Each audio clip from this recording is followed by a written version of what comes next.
पुरख जन जानिया। सतगुर तिसका नाओ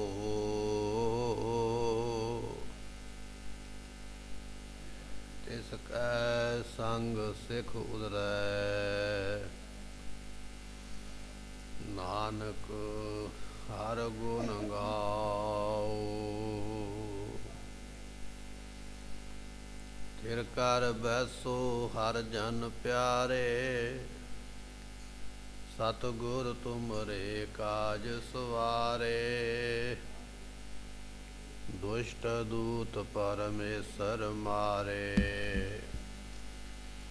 जानकी पैज रखी कर तारे। बादशाह शाह सब बस कर दीने। अमृत नाम महारस पीने। निरभउ होए भजो भगवान। साध संगत मिल कीनो दान। शरण परे प्रभ अंतर जामी। नानक ओट पकड़ी प्रभ स्वामी। सुको टल गुर सेविय ऐनस सहज सुभाए। दर्शन परसिय गुरु के जन्म मरण दुख जाए। वह सिफत खसामदी नूर अरसों कुरसों चटी है। उद डिठे सच्चे पातशाह बाल जन्म जन्म दी कटी है। सच्चे पातशाह बाल जन्म जन्म दी कटी है।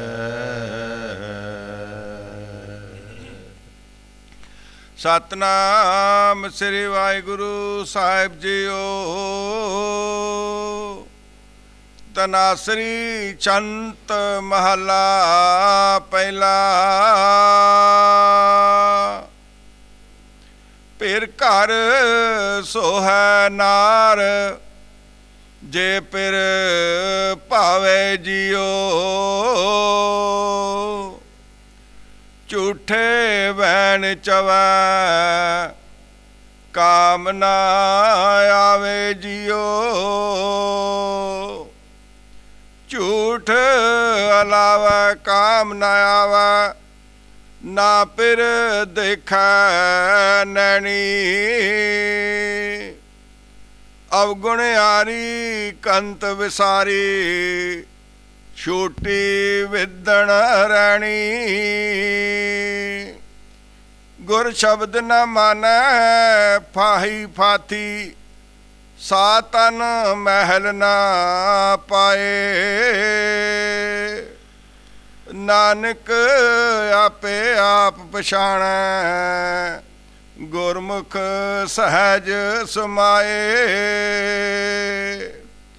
फिर कर सोहै नार जे फिर पावै जियो। वाहिगुरु जी का खालसा वाहिगुरु जी की फतेह। सतगुरां दी साजी नवाजी गुरु की संगत। आप संगत ने सतगुरां दे दरबार विच सुशोभित हो करके गरीब नवाज सतगुरां दी गुरबाणी दे रस भिन्ने कीर्तन शब्द सरवण कीते। नितनेम दियां दातां जो ने अमृत वेले सतगुरां ने बख्शिश कीतियां। इस वेले आपां गुरु पातशाह दी गुरबाणी दी लड़ीवार जो कथा है उस नूं सरवण करन वास्ते गुरु दरबार विच एकत्रित होए आ। आओ अपने मन के ध्यान नूं टकाईए भावना दे नाल सतगुरां दे अमृत बचन सरवण करिए। ਮਿਲ ਕੇ ਆਖੀਏ ਸਤਨਾਮ ਸ੍ਰੀ ਵਾਹਿਗੁਰੂ ਸਾਹਿਬ ਜੀ। ਸਤਨਾਮ ਸ੍ਰੀ ਵਾਹਿਗੁਰੂ ਸਾਹਿਬ ਜੀਓ। ਤਨਾਸਰੀ ਛੰਤ ਮਹਲਾ ਪਹਿਲਾ। ਸ੍ਰੀ ਰਾਗ ਦੇ ਅੰਦਰ ਗੁਰੂ ਨਾਨਕ ਦੇਵ ਪਾਤਸ਼ਾਹ ਮਹਾਰਾਜ ਸਾਹਿਬ ਜੀ ਇਹ ਸ਼ਬਦ ਆਪਾਂ ਨੂੰ ਬਖਸ਼ਿਸ਼ ਕਰ ਰਹੇ ਨੇ। ਸ਼ੰਤ ਛੰਦ ਦੇ ਅੰਦਰ ਇਹ ਬਾਣੀ ਮਹਾਰਾਜ ਨੇ ਦਰਜ ਕੀਤੀ ਹੈ। ਸੋ ਸ਼ੰਤ ਨਾਮ ਗੁਰਮੁਖੋਂ ਚਾਲਦਾ ਹੈ, ਸ਼ੰਤ ਨਾਮ ਜਸਦਾ ਹੈ। ਔਰ ਪਹਿਲੇ ਪਾਤਸ਼ਾਹ ਗੁਰੂ ਨਾਨਕ ਦੇਵ ਜੀ ਇਹ ਸ਼ਬਦ ਆਪਾਂ ਨੂੰ ਬਖਸ਼ਿਸ਼ ਕਰ ਰਹੇ। ਇਸ ਸ਼ਬਦ ਦੀਆਂ ਕੁਝ ਪੌੜੀਆਂ ਜਿਹੜੀਆਂ ਨੇ ਆਪਾਂ ਪਹਿਲੇ ਦੀਵਾਨ ਵਿੱਚ ਸਰਵਣ ਕੀਤੀਆਂ। ਅੱਜ ਇੱਥੋਂ ਮਹਾਰਾਜ ਜੀ ਸਾਨੂੰ ਚੌਥੀ ਪੌੜੀ ਇਸੇ ਸ਼ਬਦ ਦੀ ਬਖਸ਼ਿਸ਼ ਕਰ ਰਹੇ ਨੇ। ਗੁਰੂ ਨਾਨਕ ਦੇਵ ਪਾਤਸ਼ਾਹ ਫਰਮਾਉਂਦੇ ਹਨ, ਪਿਰ ਘਰ ਸੋਹੈ ਨਾਰ ਜੇ ਪਿਰ ਭਾਵੈ ਜੀਓ। ਸਤਿਗੁਰੂ ਬਖਸ਼ਿਸ਼ ਕਰਦੇ ਜਿਹੜੀ ਇਸਤਰੀ ਪਤੀ ਨੂੰ ਭਾ ਜਾਵੇ, ਜੋ ਇਸਤਰੀ ਪਤੀ ਨੂੰ ਚੰਗੀ ਲੱਗੇ, ਉਹ ਇਸਤਰੀ ਪਤੀ ਦੇ ਘਰ ਸ਼ੋਭਾ ਪਾਉਂਦੀ ਹੈ। ਭਾਵ ਕਿ ਆਪਣੇ ਘਰ ਵਿੱਚ, ਸਹੁਰੇ ਘਰ ਵਿੱਚ ਉਹ ਸ਼ੋਭਾ ਪਾਉਂਦੀ ਹੈ। ਪਰ ਸਹੁਰੇ ਘਰ ਵਿੱਚ ਸ਼ੋਭਾ ਉਹਦੀ ਹੋਈ ਹੈ ਜੋ ਆਪਣੇ ਪਤੀ ਨੂੰ ਚੰਗੀ ਲੱਗੀ ਹੈ। ਇਹ ਇੱਕ ਗੁਰਮੁਖੋ ਦੁਨਿਆਵੀ ਉਦਾਹਰਣ ਹੈ ਸੰਸਾਰ ਦੀ। ਇੱਥੇ ਮਹਾਰਾਜ ਕਹਿਣ ਲੱਗੇ ਜਿਹੜੀ ਜੀਵ ਇਸਤਰੀ ਪਤੀ ਪਰਮਾਤਮਾ ਨੂੰ ਪਾਉਂਦੀ ਹੈ। ਆਪਾਂ ਜਿੰਨੇ ਜੀਵ ਹਨ ਇਹ ਸਾਰੇ ਪਰਮਾਤਮਾ ਦੀਆਂ ਇਸਤਰੀਆਂ ਨੇ, ਏਕਾ ਪੁਰਖ ਸਬਾਈ ਨਾਲ। ਤੇ ਇਹ ਸੰਸਾਰ ਦੇ ਵਿੱਚ ਜਿਹੜੀਆਂ ਜੀਵ ਇਸਤਰੀਆਂ ਪਰਮਾਤਮਾ ਨੂੰ ਭਾ ਗਈਆਂ, ਚੰਗੀਆਂ ਲੱਗਣ ਲੱਗ ਪਈਆਂ, ਫਿਰ ਘਰ ਸੋ ਹੈ ਨਾਰ।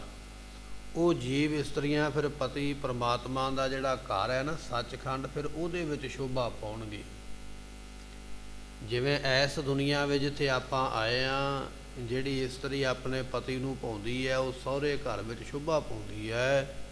ਇਸੇ ਤਰ੍ਹਾਂ ਜਿਹੜੀ ਜੀਵ ਇਸਤਰੀ ਪਰਮਾਤਮਾ ਨੂੰ ਭਾ ਜਾਏਗੀ, ਪਰਮਾਤਮਾ ਨੂੰ ਚੰਗੀ ਲੱਗੇਗੀ, ਉਹ ਜੀਵ ਇਸਤਰੀ ਜਿਹੜੀ ਹੈ ਉਹ ਸੱਚਖੰਡ ਦੇ ਵਿੱਚ ਪ੍ਰਵਾਨ ਹੋ ਜਾਏਗੀ, ਸੱਚਖੰਡ ਦੀ ਪ੍ਰਾਪਤੀ ਵਾਲੀ ਬਣ ਜਾਏਗੀ।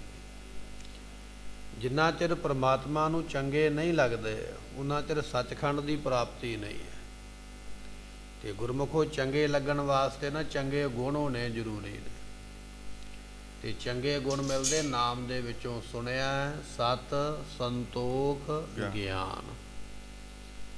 ਬਾਣੀ ਨੂੰ ਸੁਣੇਗਾ, ਸਤ ਵੀ ਆ ਜਾਏਗਾ, ਸੰਤੋਖ ਵੀ ਆ ਜਾਏਗਾ, ਸੱਚ ਵੀ ਆ ਜਾਏਗਾ। ਇਹ ਸਾਰੇ ਗੁਣ ਆ ਜਾਣਗੇ। ਜਦੋਂ ਇਹ ਗੁਣ ਆ ਗਿਆ ਫਿਰ ਪਰਮਾਤਮਾ ਨੂੰ ਚੰਗਾ ਲੱਗਣ ਲੱਗ ਪਵੇਗਾ। ਤੇ ਜੇ ਪਰਮਾਤਮਾ ਨੂੰ ਚੰਗਾ ਲੱਗ ਪਿਆ ਤੇ ਗੁਰਮੁਖੋ ਫਿਰ ਸੱਚਖੰਡ ਦੀ ਪ੍ਰਾਪਤੀ। ਪਰ ਜੇ ਆਪਾਂ ਕਹੀਏ ਵੀ ਨਾਮ ਵੀ ਨਾ ਸੁਣਾ, ਨਾਮ ਜਪਾਂ ਵੀ ਨਾ, ਚੰਗਾ ਗੁਣ ਵੀ ਕੋਲ ਕੋਈ ਨਾ ਹੋਵੇ ਤੇ ਸੱਚਖੰਡ ਦੀ ਪ੍ਰਾਪਤੀ ਵਾਲਾ ਬਣ ਜਾਵਾਂ, ਤੇ ਬਣਿਆ ਨਹੀਂ ਜਾਣਾ। ਦੁਨੀਆ ਦੀ ਉਦਾਹਰਣ ਹੈ, ਇੱਕ ਔਰਤ ਆਪਣੇ ਸਹੁਰੇ ਘਰ ਵਿੱਚ ਕਿਸੇ ਦਾ ਕਹਿਣਾ ਨਹੀਂ ਮੰਨਦੀ ਹੈ, ਹਰ ਵੇਲੇ ਲੜਾਕਾ ਸੁਭਾਅ, ਲੜਦੀ ਰਹਿੰਦੀ ਹੈ, ਤਾਨਾ ਮਿਹਣਾ ਦਿੰਦੀ ਹੈ, ਹਰ ਇੱਕ ਨੂੰ ਬੋਲ ਕਬੋਲ ਬੋਲਦੀ ਹੈ। ਉਹ ਸਹੁਰੇ ਘਰ ਦੇ ਵਿੱਚ ਕਿਸੇ ਨੂੰ ਚੰਗੀ ਨਹੀਂ ਲੱਗਦੀ, ਪਤੀ ਨੂੰ ਵੀ ਚੰਗੀ ਨਹੀਂ ਲੱਗਦੀ ਹੈ, ਹਰ ਵੇਲੇ ਕਲੇਸ਼ ਬਣਿਆ ਰਹਿੰਦਾ। ਤੇ ਗੁਰਮੁਖੋ ਇਸੇ ਤਰ੍ਹਾਂ ਅਸੀਂ ਸੰਸਾਰ ਵਿੱਚ ਆਏ ਹਾਂ ਨਾ, ਇੱਥੇ ਅਸੀਂ ਵੀ ਬੋਲ ਕਬੋਲ ਬੋਲਦੇ, ਮਾੜਾ ਚੰਗਾ ਬੋਲਦੇ, ਮਿਹਣਾ ਦਿੰਦੇ ਹਾਂ, ਦੁੱਖ ਵਾਲਾ ਬਚਨ ਕਰਦੇ ਹਾਂ। ਤੇ ਫਿਰ ਗੁਰਮੁਖੋ ਅਸੀਂ ਪਰਮਾਤਮਾ ਨੂੰ ਚੰਗੇ ਕਿਵੇਂ ਲੱਗਾਂਗੇ? ਦੁਨੀਆਦਾਰੀ ਤੇ ਸਾਨੂੰ ਨਿਭਾਉਣੀ ਆਉਂਦੀ ਹੈ ਵੀ ਚੰਗੇ ਗੁਣ ਹੋਣਗੇ ਤੇ ਸਹੁਰੇ ਘਰ ਮਾਣ ਮਿਲੇਗਾ। ਪਰ ਇਹ ਬਚਨ ਅਸੀਂ ਭੁੱਲ ਗਏ, ਜੇ ਚੰਗੇ ਸ਼ੁਭ ਗੁਣ ਹੋਣਗੇ ਤੇ ਪਰਮਾਤਮਾ ਦੇ ਘਰੇ ਵੀ ਮਾਣ ਮਿਲੇਗਾ, ਇੱਜ਼ਤ ਮਿਲੇਗੀ। ਸਤਿਗੁਰੂ ਕਹਿਣ ਲੱਗੇ ਪਿਰ ਕਰ ਸੋ ਹੈ ਨਾਰ ਜੇ ਪਿਰ ਭਾਵੈ ਜੀਓ। ਜਿਹੜੀਆਂ ਜੀਵ ਇਸਤਰੀਆਂ ਪਰਮਾਤਮਾ ਨੂੰ ਭਾ ਜਾਂਦੀਆਂ ਗੁਰਮੁਖੋ, ਉਹ ਪਰਮਾਤਮਾ ਦੇ ਘਰ ਸਰੂਪ ਦੇ ਵਿੱਚ ਪ੍ਰਾਪਤ ਹੁੰਦੀਆਂ ਜਾਂ ਸੱਚਖੰਡ ਵਿੱਚ ਪ੍ਰਾਪਤ ਹੋ ਜਾਂਦੀਆਂ ਹਨ। ਝੂਠੇ ਵੈਣ ਚਵੈ ਕਾਮ ਨਾ ਆਵੇ ਜੀਓ। ਜਿਹੜੀ ਇਸਤਰੀ ਝੂਠੇ ਵੈਣ, ਵੈਣ ਤੋਂ ਭਾਵ ਗੁਰਮੁਖੋ ਇੱਥੇ ਲਾ ਦੇਣਾ ਬੈਣ, ਬੈਣ ਕਹਿੰਦੇ ਬਚਨ।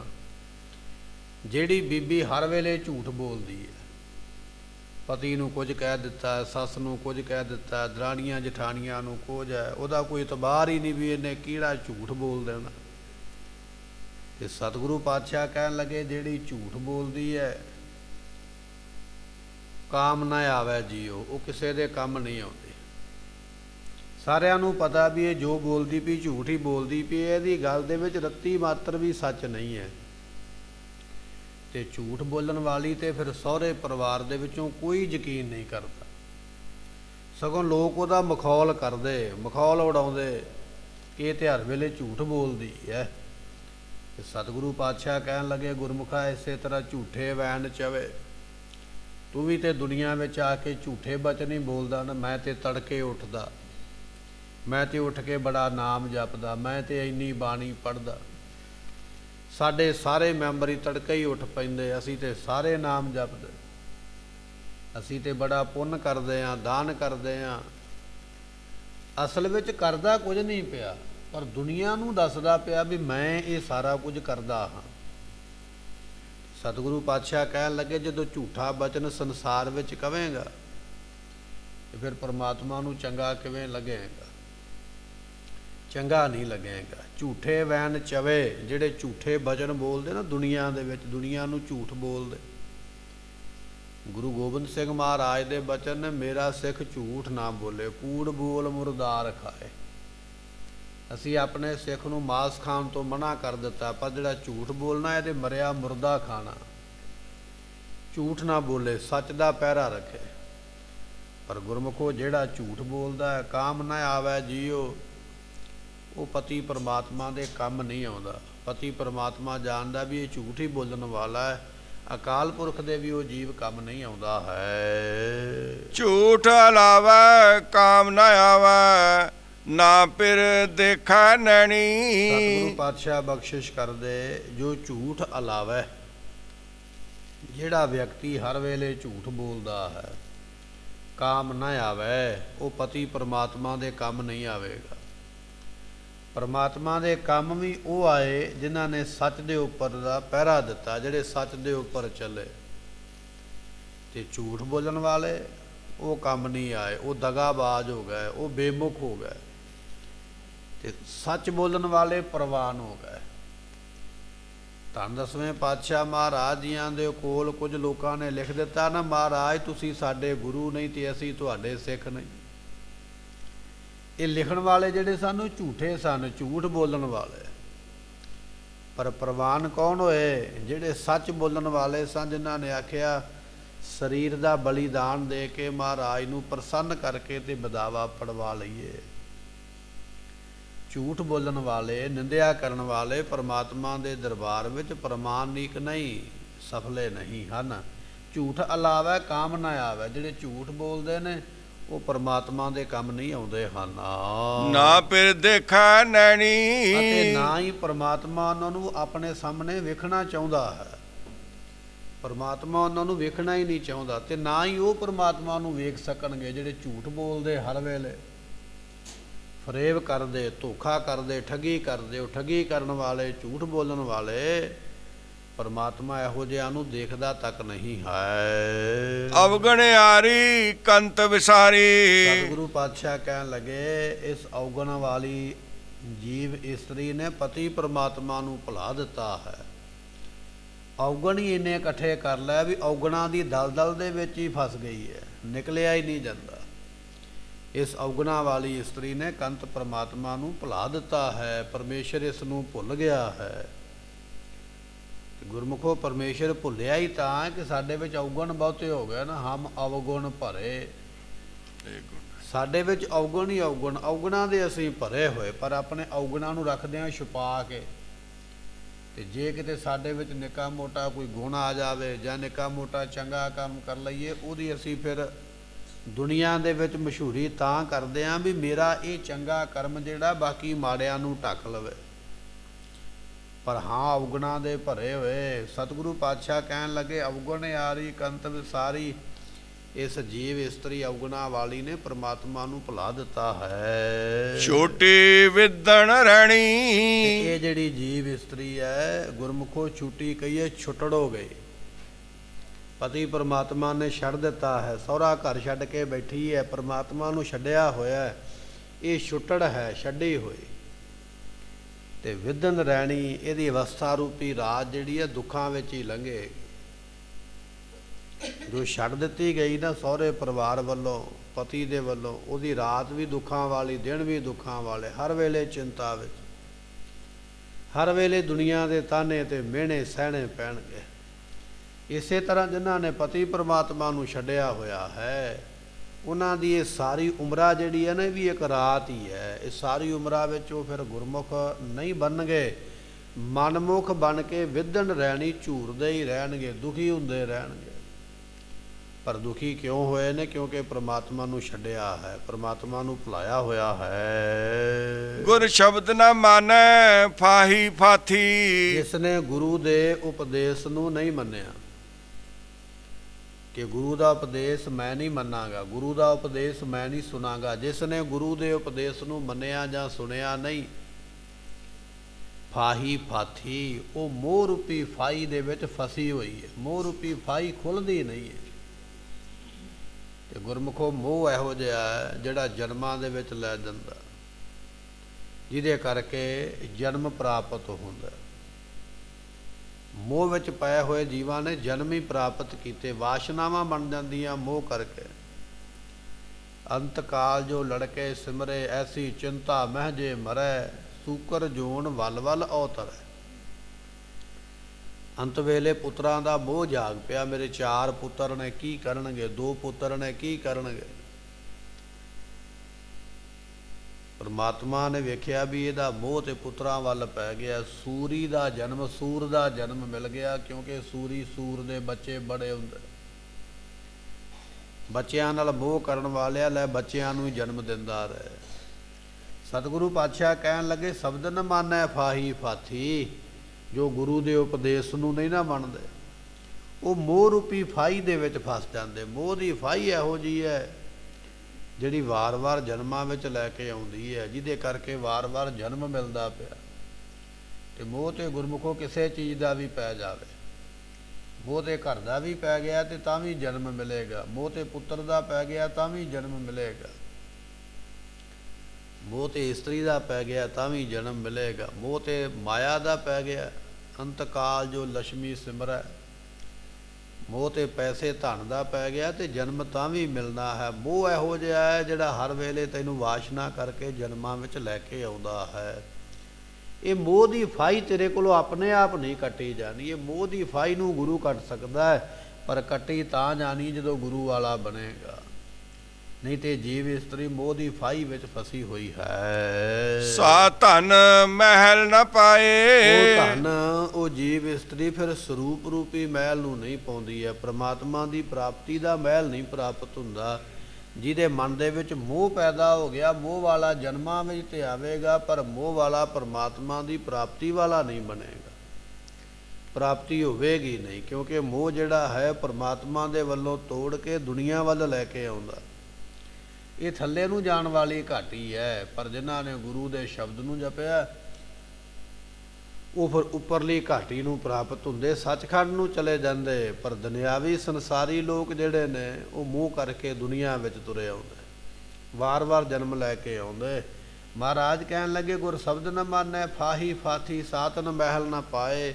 ਉਹ ਜੀਵ ਰੂਪ ਇਸਤਰੀ ਸਰੂਪ ਰੂਪੀ ਘਰ ਨੂੰ ਪ੍ਰਾਪਤ ਨਹੀਂ ਕਰਦੀ ਹੈ। ਨਾਨਕ ਆਪੇ ਆਪ ਪਛਾਣੈ, ਗੁਰਮੁਖ ਸਹਿਜ ਸਮਾਏ। ਸਤਿਗੁਰੂ ਪਾਤਸ਼ਾਹ ਕਹਿਣ ਲੱਗੇ ਜਿਸ ਨੇ ਗੁਰੂ ਦੁਆਰਾ ਆਪਣੇ ਆਪ ਆਪਣੇ ਵਾਸਤਵ ਸਰੂਪ ਨੂੰ ਪਛਾਣਿਆ ਹੈ, ਪਰ ਵਾਸਤਵ ਸਰੂਪ ਤਾਂ ਹੀ ਪਛਾਣਿਆ ਜਾਵੇਗਾ ਨਾ ਜੇ ਗੁਰੂ ਵਾਲਾ ਬਣੇਗਾ। ਮਨ ਤੂੰ ਜੋਤ ਸਰੂਪ ਹੈ, ਆਪਣਾ ਮੂਲ ਪਛਾਣ।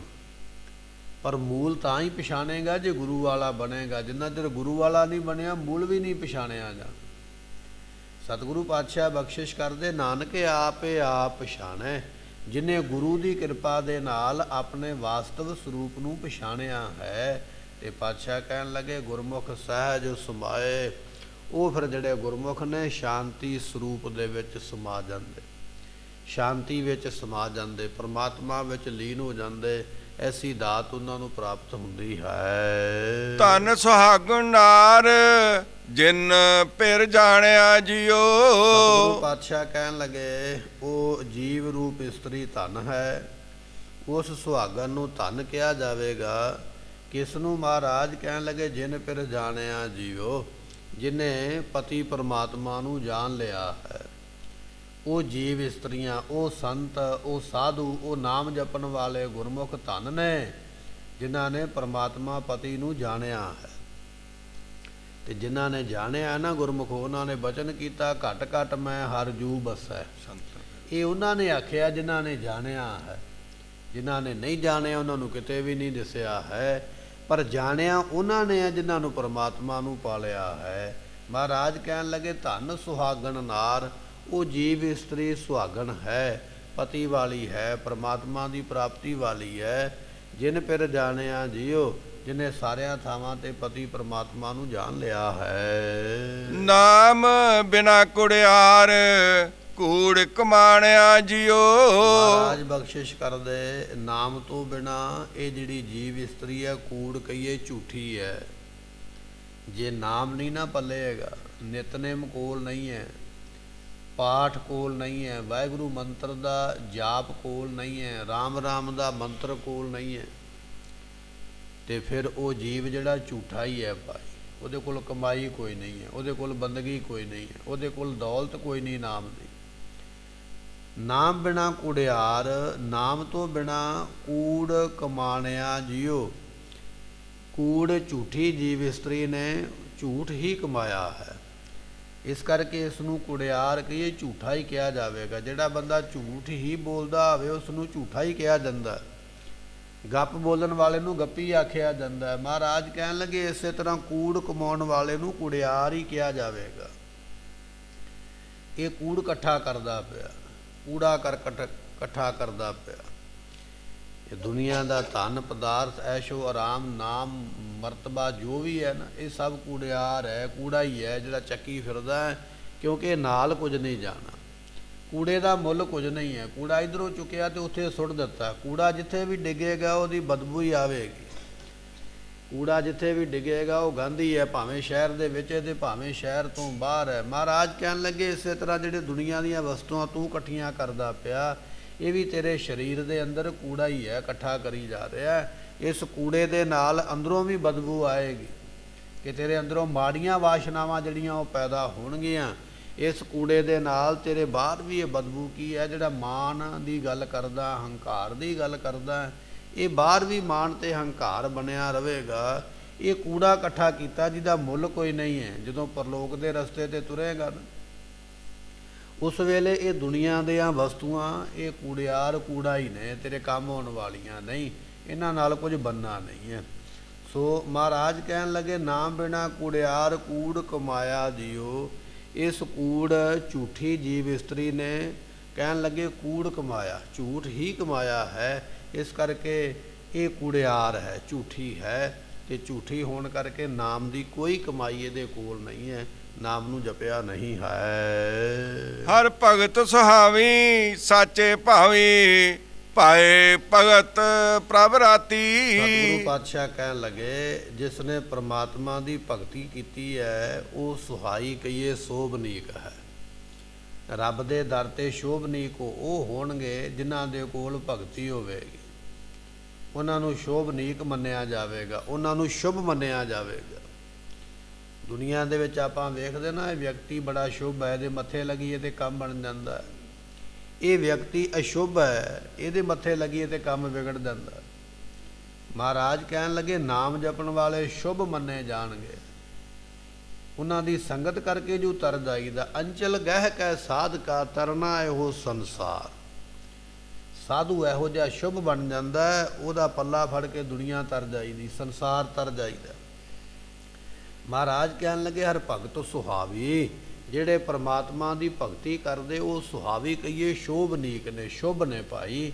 ਉਹਨਾਂ ਦੀ ਸੰਗਤ ਵੀ ਸ਼ੁਭ ਹੈ, ਸਾਧ ਕੈ ਸੰਗ ਨਹੀਂ ਕਿਸ ਕਾਲ, ਦਰਸ਼ਨ ਭੇਟਤ ਹੋਤ ਹੋਤ ਨਿਹਾਲ। ਐਸੇ ਸ਼ੁਭ ਬਣ ਜਾਂਦੇ, ਉਹਨਾਂ ਦੀ ਸੰਗਤ ਹੀ ਨਿਹਾਲ ਕਰ ਦਿੰਦੀ ਹੈ। ਪਰ ਸੰਗਤ ਵੀ ਤਾਂ ਕੀਤੀ ਹੈ ਨਾ ਕਿਉਂਕਿ ਉਹਨਾਂ ਨੇ ਭਗਤੀ ਕੀਤੀ ਹੈ। ਭਾਏ ਭਗਤ ਪ੍ਰਭ ਰਾਤੀ, ਪ੍ਰੇਮਾ ਭਗਤੀ ਕਰਨ ਵਾਲੇ ਪਰਮਾਤਮਾ ਦੇ ਵਿੱਚ ਰਾਤੀ ਕਹੀਏ ਰੰਗੇ ਗਏ। ਜਿਹੜੇ ਗੁਰਮੁਖੋਂ ਰੰਗੇ ਗਏ ਸਾਚੇ ਭਾਵੀ, ਉਹ ਸੱਚੇ ਪਰਮਾਤਮਾ ਨੂੰ ਭਾ ਗਏ। ਹੁਣ ਸਾਡਾ ਸਵਾਲ ਇਹ ਆ ਵੀ ਪਰਮਾਤਮਾ ਨੂੰ ਚੰਗਾ ਕੌਣ ਲੱਗਦਾ? ਕਿ ਮੈਂ ਚੰਗਾ ਲੱਗਦਾ? ਮਾਂ ਬਾਪ ਨੂੰ ਤੇ ਬੱਚਾ ਚੰਗਾ ਲੱਗਦਾ, ਪਰ ਉਹ ਬੱਚਾ ਦੁਨੀਆ ਨੂੰ ਤਾਂ ਚੰਗਾ ਲੱਗੇਗਾ ਜੇ ਉਹਦੇ ਕੋਲ ਕੋਈ ਚੰਗਾ ਗੁਣ ਹੋਵੇਗਾ। ਜੇ ਉਹਦੀ ਬੋਲੀ ਮਾੜੀ ਹੈ, ਉਹਦੇ ਕੰਮ ਮਾੜੇ ਨੇ, ਉਹ ਕਿਸੇ ਗਲੀ ਗਵਾਂਢ ਨੂੰ ਚੰਗਾ ਨਹੀਂ ਲੱਗੇਗਾ, ਨਾ ਰਿਸ਼ਤੇਦਾਰੀ ਵਿੱਚ ਚੰਗਾ ਲੱਗੇਗਾ। ਸਤਿਗੁਰੂ ਪਾਤਸ਼ਾਹ ਕਹਿਣ ਲੱਗੇ ਇਸੇ ਤਰ੍ਹਾਂ ਗੁਰਮੁਖੋ ਜਿੰਨਾ ਚਿਰ ਦੁਨੀਆ ਵਿੱਚ ਤੇਰੇ ਵਿੱਚ ਔਗਣ ਹੈ ਨਾ, ਔਗਣਾ ਕਰਕੇ ਤੇਰੇ ਆਪਣੇ ਪਰਿਵਾਰ ਦੇ ਮੈਂਬਰ ਤੇ ਕਹਿਣਗੇ ਵੀ ਇਹ ਬੜਾ ਚੰਗਾ, ਪਰ ਦੁਨੀਆ ਚੰਗਾ ਨਹੀਂ ਕਹੇਗੀ।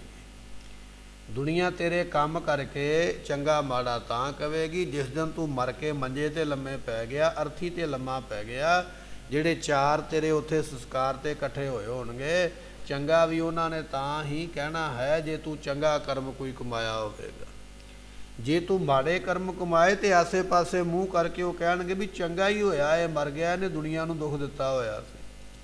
ਸਤਿਗੁਰੂ ਪਾਤਸ਼ਾਹ ਕਹਿਣ ਲੱਗੇ ਭਾਈ ਬਚਨ ਇਹ ਹੈ ਕਿ ਭਾਏ ਭਗਤ ਪ੍ਰਭ ਰਾਤੀ, ਜਿਹੜੇ ਪ੍ਰੇਮਾ ਭਗਤੀ ਵਿੱਚ ਰੰਗੇ ਨੇ, ਸਾਚੇ ਭਾਵੀ, ਉਹ ਸੱਚੇ ਨੂੰ ਭਾਉਂਦੇ ਨੇ, ਪਰਮਾਤਮਾ ਨੂੰ ਉਹ ਚੰਗੇ ਲੱਗਦੇ ਹਨ। ਪਿਰ ਹਰਿਆਰਾ ਜੋਬਨ ਬਾਲਾ, ਤੀਸਰਾ ਵੈ ਰੰਗ ਰਾਤੀ। ਸਤਿਗੁਰੂ ਬਖਸ਼ਿਸ਼ ਕਰਦੇ ਉਹ ਜੋ ਪਰਮਾਤਮਾ ਹਨ, ਰਲੀਆਲਾ ਤੋਂ ਭਾਵ ਗੁਰਮੁਖੋ ਖੁਸ਼ੀਆਂ ਦਿੰਦਾ। ਇੱਕ ਪਰਮਾਤਮਾ ਇਹੋ ਜਿਹਾ ਹੈ ਜਿਹਦੀ ਸੰਗਤ ਕਰੀਏ, ਜਿਹਦੇ ਪਾਸੇ ਚੱਲੀਏ ਤੇ ਉਹ ਖੁਸ਼ੀ ਦਿੰਦਾ ਹੈ। ਫਿਰ ਰਲੀਆਲਾ, ਉਹ ਪਰਮਾਤਮਾ ਜਿਹੜਾ ਪਤੀ ਹੈ, ਰਲੀਆਲਾ ਕਹੀਏ ਖੁਸ਼ੀਆਂ ਦਿੰਦਾ ਹੈ, ਆਨੰਦ ਦਿੰਦਾ ਹੈ। ਜੋਬਨ ਬਾਲਾ, ਫਿਰ ਦੂਜੀ ਗੱਲ ਹੈ ਵੀ ਉਹ ਜਵਾਨ ਅਵਸਥਾ ਦਾ ਮਾਲਕ ਹੈ, ਹਰ ਵੇਲੇ ਤੇਰੀ ਸਹਾਇਤਾ ਕਰਨ ਵਾਸਤੇ। ਦੁਨੀਆ ਵਿੱਚ ਮੁਸੀਬਤ ਪੈ ਜਾਵੇ, ਬੱਚਾ ਜਿਹੜਾ ਮੁਸੀਬਤ ਤੋਂ ਬਚਾਉਣ ਵਾਸਤੇ ਅਸਮਰੱਥ ਹੈ, ਉਹਦੇ ਵਿੱਚ ਇੰਨੀ ਤਾਕਤ ਨਹੀਂ ਹੈ। ਮੁਸੀਬਤ ਬਿਪਤਾ ਪੈ ਜਾਵੇ ਤੇ ਬਜ਼ੁਰਗ ਵੀ ਅਸਮਰੱਥ ਹੈ, ਆਪਣੇ ਆਪ ਉੱਠ ਕੇ ਜਾ ਨਹੀਂ ਸਕਦਾ, ਮਦਦ ਕਿਵੇਂ ਕਰੇਗਾ?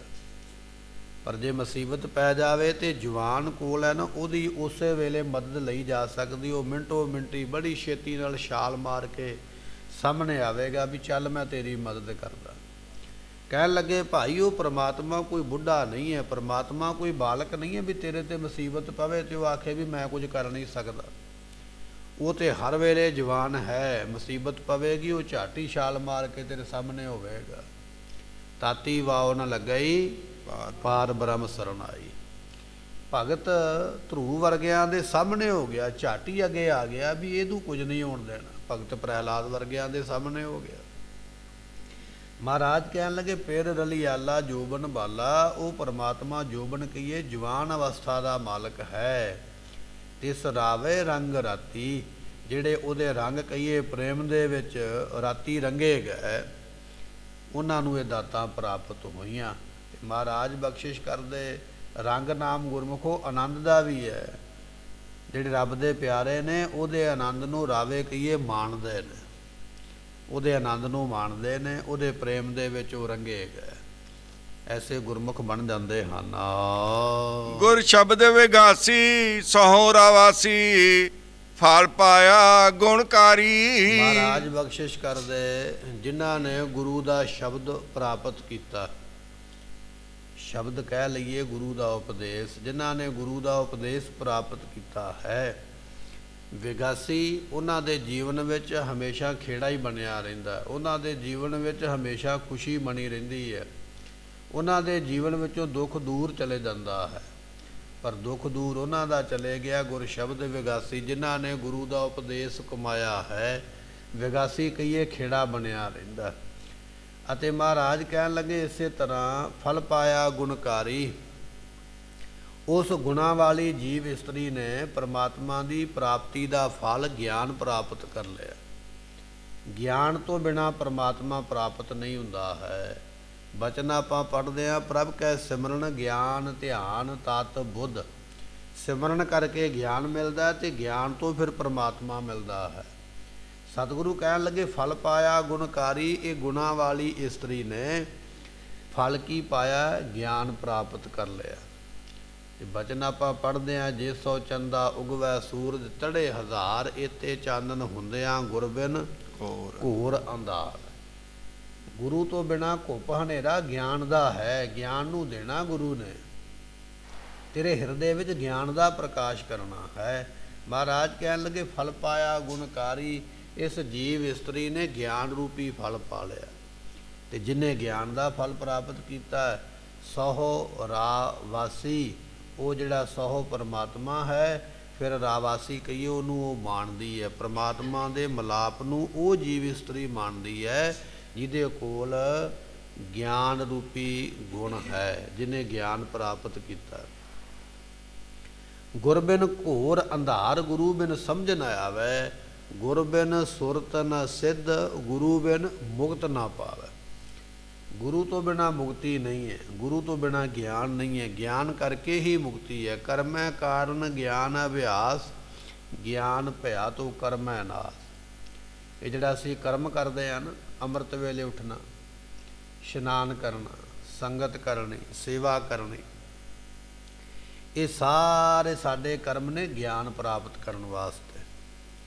ਜਿਸ ਵੇਲੇ ਬ੍ਰਹਮ ਗਿਆਨ ਹੋ ਗਿਆ ਤੇ ਮਹਾਰਾਜ ਕਹਿਣ ਲੱਗੇ ਫਿਰ ਕਰਮ ਨਾਸ ਹੋ ਜਾਣਗੇ। ਫਿਰ ਕਰਮਾਂ ਦਾ ਲੇਖਾ ਰਵੇਗਾ ਹੀ ਨਹੀਂ।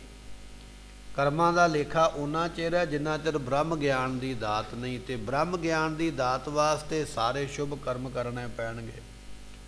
ਝਾੜੂ ਵੀ ਲਾਉਣਾ ਪਵੇਗਾ, ਬਰਤਨ ਮਾਂਜਣੇ ਵੀ ਪੈਣਗੇ, ਅੰਮ੍ਰਿਤ ਵੇਲਾ ਵੀ ਸਾਂਭਣਾ ਪੈਣਾ ਹੈ, ਸੇਵਾ ਸਿਮਰਨ ਕਰਨਾ ਪੈਣਾ, ਸ਼ੁਭ ਗੁਣ ਧਾਰਨ ਕਰਨੇ ਪੈਣਾ। ਪਰ ਜਦੋਂ ਗੁਰਮੁਖੋ ਬ੍ਰਹਮ ਗਿਆਨ ਹੋ ਗਿਆ ਨਾ, ਅਵਸਥਾ ਪ੍ਰਾਪਤ ਹੋ ਗਈ, ਫਿਰ ਕਰਮਾਂ ਦਾ ਲੇਖਾ ਨਹੀਂ ਰਹਿ ਜਾਂਦਾ। ਫਿਰ ਭਾਵੇਂ ਕਰਮ ਤੇ ਕਰ ਤੇ ਭਾਵੇਂ ਨਾ ਕਰ, ਫਿਰ ਤੇ ਮੰਜ਼ਿਲ ਪ੍ਰਾਪਤ ਹੋ ਗਈ ਹੈ। ਕਿ ਨਾ ਹੀ ਫਿਰ ਕਿਸੇ ਕਰਮ ਦਾ ਲੇਖਾ ਰਹਿ ਜਾਂਦਾ, ਲੇਖੇ ਤੋਂ ਜੀਵ ਪਰੇ ਹੋ ਜਾਂਦਾ, ਮੁਕਤ ਹੋ ਜਾਂਦਾ ਹੈ। ਪਰ ਜਿੰਨਾ ਚਿਰ ਗਿਆਨ ਨਹੀਂ ਉਹਨਾਂ ਚਿਰ ਸਭ ਕੁਝ ਕਰਨਾ ਪਵੇਗਾ।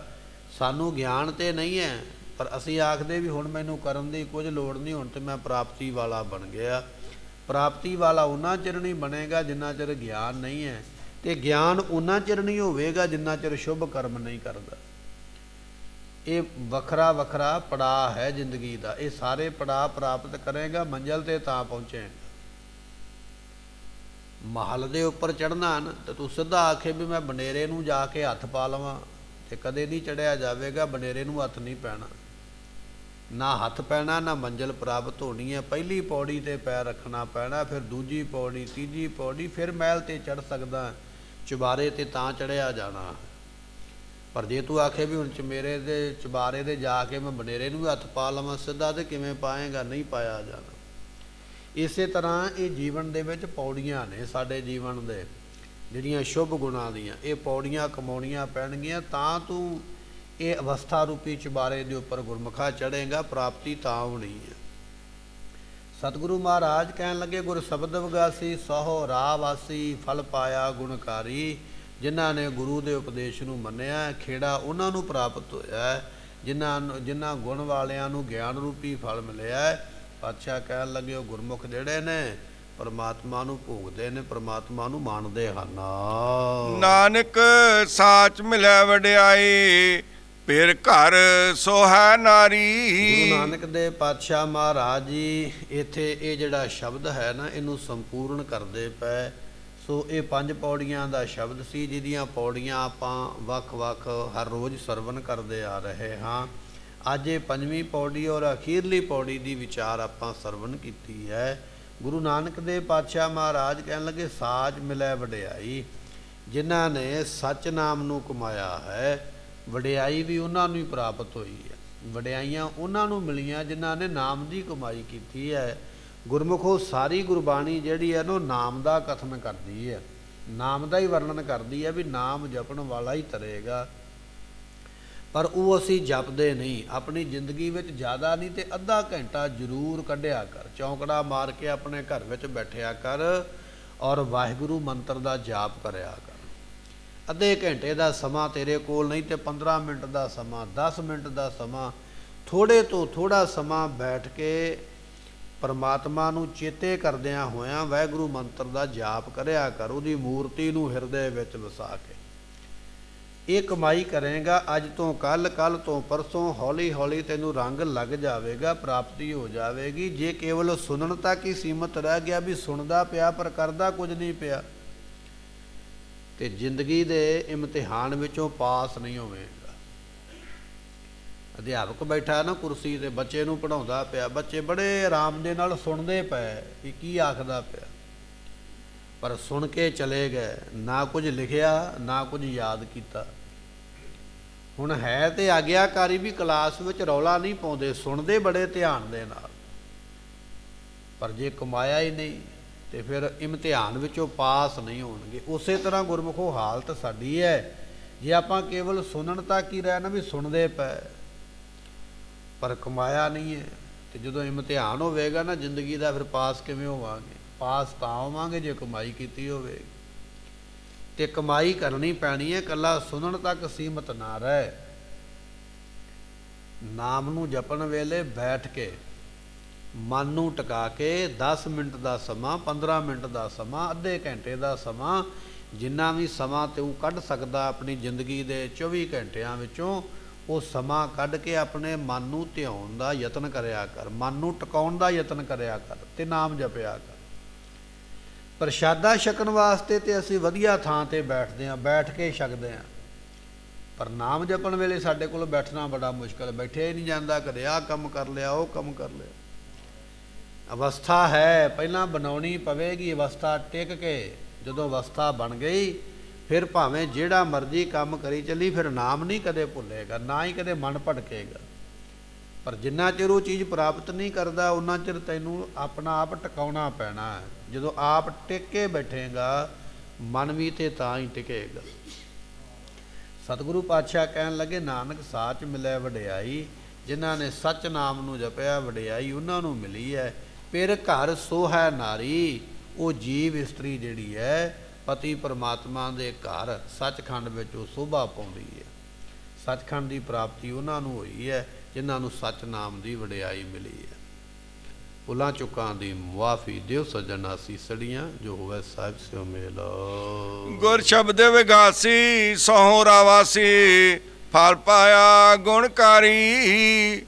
ਨਾਨਕ ਸਾਚ ਮਿਲੈ ਵਡਿਆਈ, ਫਿਰ ਘਰ ਸੋ ਹੈ ਨਾਰੀ। ਵਾਹਿਗੁਰੂ ਜੀ ਕਾ ਖਾਲਸਾ, ਵਾਹਿਗੁਰੂ ਜੀ ਕੀ ਫਤਿਹ। ਆਪ ਸੰਗਤਾਂ ਦੇ ਚਰਨਾਂ ਵਿੱਚ ਬੇਨਤੀ ਹੈ ਕਿ ਗੁਰਦੁਆਰਾ ਸਾਹਿਬ ਵਿਖੇ ਕਰੋਨਾ ਵੈਕਸੀਨ ਦੇ ਜੋ ਟੀਕੇ ਹਨ ਉਹ ਲੱਗ ਰਹੇ ਹਨ। ਸਮਾਂ 10 ਵਜੇ ਤੋਂ 3 ਵਜੇ ਤੱਕ ਦਾ ਹੈ। ਹਰ ਰੋਜ਼ ਡਾਕਟਰ ਸਾਹਿਬਾਨ ਆ ਰਹੇ ਨੇ, ਜਿਨ੍ਹਾਂ ਸੰਗਤਾਂ ਨੇ ਭਾਈ ਇਹ ਕਰੋਨਾ ਦੇ ਟੀਕੇ ਲਵਾਉਣੇ ਨੇ ਜਾਂ ਅੱਗੇ ਸੁਨੇਹਾ ਕਿਸੇ ਨੂੰ ਦੇਣਾ ਹੈ, ਆਪ ਸੰਗਤਾਂ ਇਹ ਸੁਨੇਹਾ ਦੇ ਸਕਦੇ ਹੋ ਕਿ ਕਰੋਨਾ ਦੇ ਟੀਕੇ ਲੱਗ ਰਹੇ ਹਨ। ਵਾਹਿਗੁਰੂ ਜੀ ਕਾ ਖਾਲਸਾ, ਵਾਹਿਗੁਰੂ ਜੀ ਕੀ ਫਤਿਹ।